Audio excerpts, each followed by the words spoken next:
Soy Carlos Llorente, he publicado algún libro sobre la Pasión y estoy aquí para hablarles directamente del entierro de Cristo.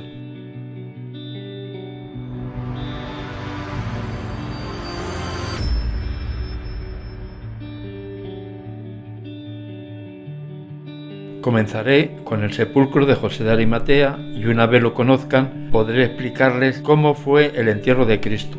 El sepulcro de José de Arimatea se encontraba en una antigua cantera con más de 200 años de abandono. Estaba fuera de la muralla de la ciudad, donde no vivía nadie, algo parecido a esta lámina que les presento, donde está también el Calvario. En la imagen se muestra cómo sería el sepulcro que José de Arimatea mandó hacer en su huerto. Estaba excavado en una pared que miraba hacia oriente. Constaba de dos pequeñas habitaciones. La del fondo estaba destinada a sepultura, por lo que tenía un banco donde depositar el cadáver, situado en el lado norte y tallado en la misma roca. En la cavidad exterior tenía un techo, también excavado en la roca. Servía para proteger la estancia donde preparar el cuerpo del difunto. San Cirilo de Jerusalén, del siglo IV, obispo, ha dejado dicho en su libro Catequesis que la tumba tenía a la entrada un techo excavado en la roca que fue eliminado por motivos de ornamentación. En esta imagen se interpreta cómo sería la antecámara al sepulcro que habla Cirilo. Era una cavidad en la roca con techo pero sin pared exterior.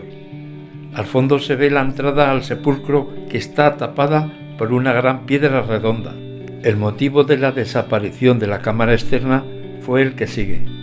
A mediados del siglo II, el emperador romano Adriano quiso hacer desaparecer de la vista los santos lugares cristianos para que los judíos se olvidaran del cristianismo, de modo que cubrió de escombro todo el lugar, sepultando la tumba y el Calvario, poniendo encima un templo al dios Júpiter y un monumento a la diosa Venus. En el siglo IV, el emperador romano Constantino ordenó eliminar este templo y todo el escombro allí vertido. Al hacer esto, se descubrió el Calvario y la tumba de Cristo. Ordenó construir allí mismo una hermosísima iglesia que contuviese esos dos lugares. Para que la tumba quedase dentro del templo, eliminó la habitación exterior del sepulcro. En la imagen vemos la cavidad exterior de la tumba de Cristo antes de ser destruida. Al lado de la piedra redonda se puede apreciar lo baja que era la entrada, que llama la atención, porque para pasarla había que encorvar mucho el cuerpo. En el siglo X, el presbítero Jacintus, de León, España, viajó a Palestina y midió la entrada al sepulcro.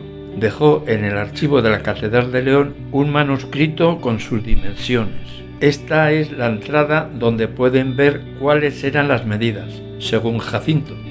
La altura era 91 centímetros y la anchura 68. En esta imagen se ve el interior de la cámara sepulcral desde la entrada. A la derecha está el banco sepulcral a 3 palmas del suelo, unos 30 centímetros según Arculfo. Este fue un peregrino galo, obispo, que viajó a Tierra Santa en el siglo VII, pero de regreso naufragó en el mar de Escocia. Sin embargo, pudo transmitir lo que había visto en Jerusalén. Los datos que transmitió fueron: ancho del banco 93 centímetros, longitud 2 metros, dimensiones de la habitación unos 2 metros de longitud cada lado. La altura del techo decía que se podía tocar con las manos. La capacidad de la habitación estaba pensada para 3 personas, pero cabían 9 peregrinos apretados. Las paredes estaban sin pulir.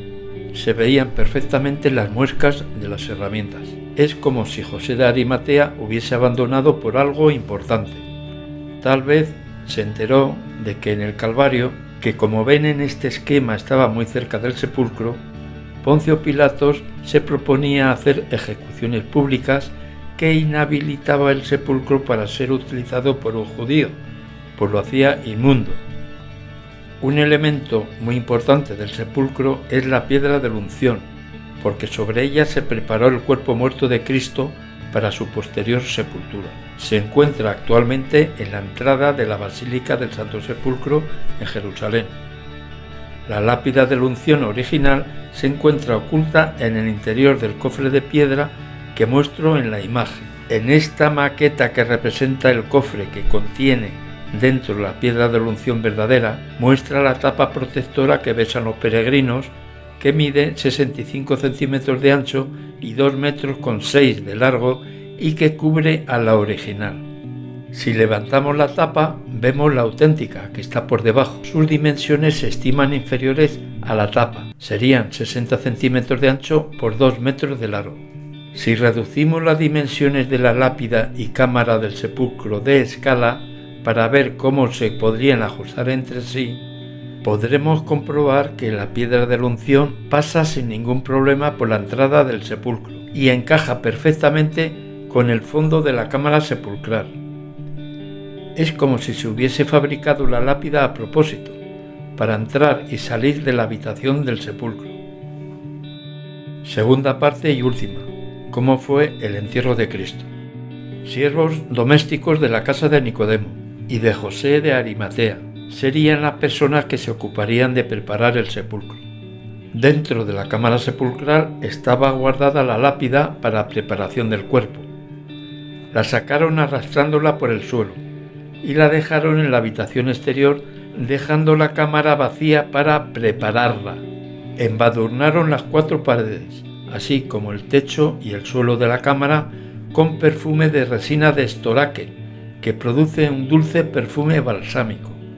Después cubrieron el banco del sepulcro de una gruesa capa de perfume de mirra y sal de natrón, sustancias para embalsamar a los muertos. Cuando llegó el cuerpo muerto de Cristo, lo colocaron encima de la losa, habiendo puesto previamente una sábana encima de la lápida con la que iban a realizar el amortajamiento. Con él vino el grupo de personas más cercanas a Cristo que iban a prepararle para la sepultura. Su madre María, obligada por la ley judía para ocuparse de sus muertos, el discípulo Juan, al que Jesús acababa de hacer hijo de María, Nicodemo, con un gran cargamento de perfumes, y José de Arimatea, que era el propietario del lugar y tenía la autorización de Pilatos para sepultar el cuerpo del ajusticiado. El cuerpo de Cristo estaba en máxima rigidez, por lo que conservaba los miembros superiores extendidos, con los inferiores flexionados y retorcidos. La cabeza la traía tapada con un sudario que le pusieron tras quitarle la corona de espinas. Tuvo que estar allí presente un oficial romano, el exactor mortis, con una función similar a la de notario, para dar cuenta a Poncio Pilatos de lo que se hacía con el cuerpo del ejecutado. Le forzaron los brazos y le dejaron con una mano sobre la otra para que pudiera pasar el cuerpo por la entrada tan estrecha. Embadurnaron zonas del cuerpo con el costoso aceite de flor de helichrysum. Le envolvieron completamente con la sábana, ajustando todo el cuerpo y ciñéndola con una larga venda. Embalsamaron generosamente con el aloe que había traído Nicodemo. Aquí intervino un nuevo personaje, quizá algún escribano judío, funcionario de Pilatos, que sería el responsable de unas palabras escritas alrededor de la cabeza. Estas palabras se descubrieron en la sábana santa y su finalidad era señalar, cuando las partes blandas del cuerpo hubiesen desaparecido con el tiempo, a quién pertenecían aquellos restos. Estas palabras vienen a decir: Jesús Nazareno fue ajusticiado por orden de Tiberio. También se han encontrado señales de que pusieron unas monedas en los ojos, no para cerrarlos, sino que al tener imágenes sagradas que los judíos consideraban blasfemas, pudiera ser que se quería ofender aún más a Jesucristo. Los siervos domésticos arrastraron la losa de piedra con el cuerpo de Cristo hacia el sepulcro.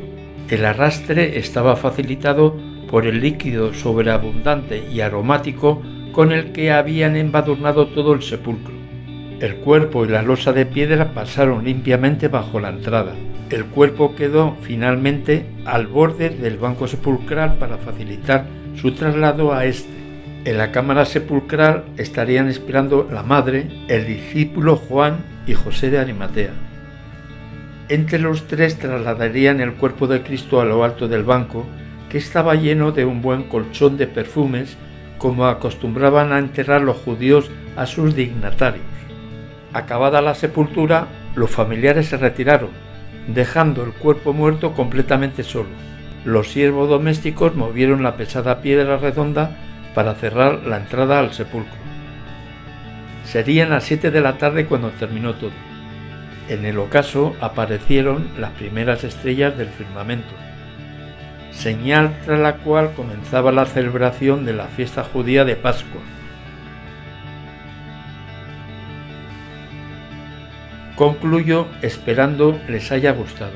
Podrán ampliar leyendo el libro en preparación El entierro de Jesús Nazareno.